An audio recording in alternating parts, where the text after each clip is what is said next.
berpuasa. Pada Nabi lahir pada hari Isnin, ya, Nabi sambut dengan berpuasa.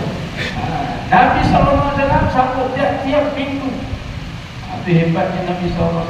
Siapa yang kata Nabi tak sambut Maulid Nabi SAW, satu maklumat yang mereka tidak ada. Betul merujuk dalam kitab Baharul Mazi. Kita hadis mengatakan setiap hari Isnin baginda SAW berpuasa. Sebab kenapa? Kerana hari Isnin itu merupakan hari kelahiran baginda SAW. Di zaman sahabat tak sambut, ya.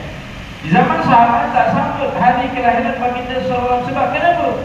Kerana di dalam hati mereka masih lagi cinta kepada Rasulullah SAW, masih lagi terkenal dalam hati mereka bersama-sama dengan Nabi SAW.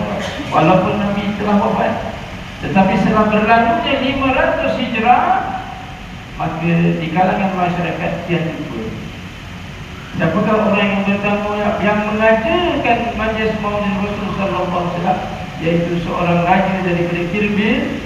Dia disebut dalam kitab Hawilil Fatawa, kerana Imam Ibn Hajar Al-Haytami mengatakan bahawa Raja Abu Sa'id Al-Muzaffar Al-Qutburi bin Zainuddin Ali bin Buqtidir, beliaulah orang yang bertanggungjawab menyambut hari kelahiran baginda sallallahu alaihi wasallam.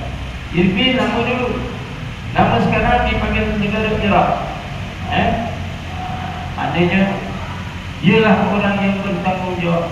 Bukan zaman kita kata, bukan zaman kegemilangan negara kita, bukan. Tetapi disambut pada tahun 547 Hijrah.